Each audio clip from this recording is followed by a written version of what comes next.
Excellent Yeah. way to put it, Dr. Imad. Now, the final question, Mhm. we might have other questions here, but the Yes, final sir. question from my side is that if you look at it, the data visualization is becoming very sophisticated, very comprehensive. How do you ensure that the human element is always part of it and it is not lost in this whole technology crazy world? How do you see that?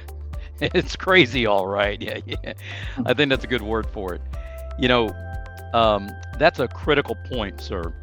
Um, the allure of all these shiny new tools, these great techniques, be truly intoxicating, right?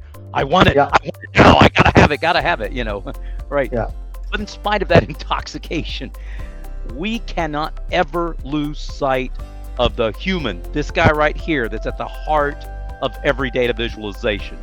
Okay, let right, me right. encourage our audience, Dr. Ahmad.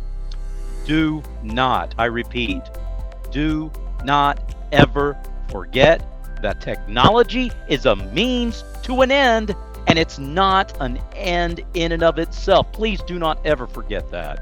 We've Mm, got to mm. resist the temptation to prioritize complexity over clarity. The most effective data visualizations are often the simplest one. We've been saying that till we're blue in the face. I know I'm repeating myself, but look, Yeah, yeah, we simply cannot emphasize that point enough. Ensuring that our focus is on human-centered design right. principles and emphasizing the storytelling, that empathy we talked about. When we do that, we can't help but create data visualizations that are both powerful and accessible, like you were talking about earlier. Right. Ultimately, Dr. Ahmad, we've got to remember that technology is a tool, and that tool's supposed to stimulate our creativity and not stifle it. It's intended Yeah, to enhance human understanding and not replace it. The yeah, key to getting this right is balance. We've talked right, about right. that all morning, right? Yeah, Strike yeah, the right balance between innovation and human connection. yeah. Leverage both the art and the science of it all, right? Take Absolutely. both Absolutely. form and function into consideration. And when we're able to do that, then we can harness the full potential and power of data visualization to Yeah, drive meaningful change. Because you know what? In the end, the most powerful data visualization is not going to be the one that shows us what we're looking at.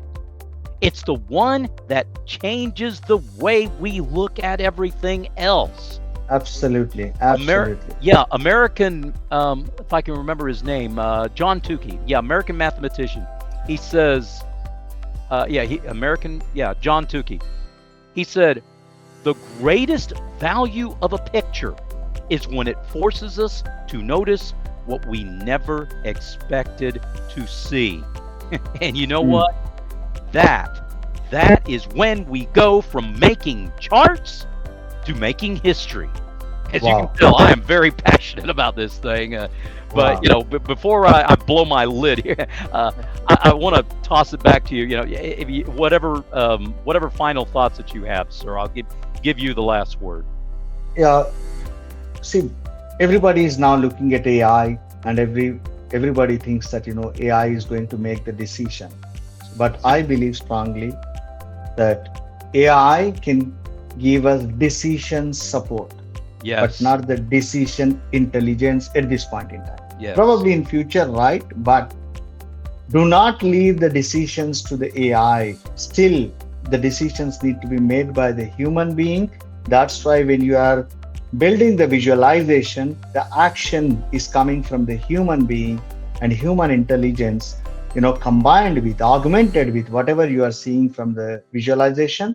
But amen to it's that. not driven by a tool or an AI agent or anything else. So we are still in a phase of getting the decision support, all the associated support of it, but at the end of it, the decision intelligence, it remains with the human being who has much more what do I say, factors to consider before making a decision based on the data.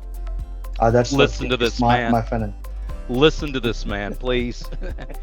You hit the nail on the head again. Yes, the AI does Thank not you. make the decision. The AI helps enhance the process for the decision being made. We are the ones that hold the key. And I think that's what's going to help us to go from, as I said, making charts to making history. I want to make history. I don't want to just make charts.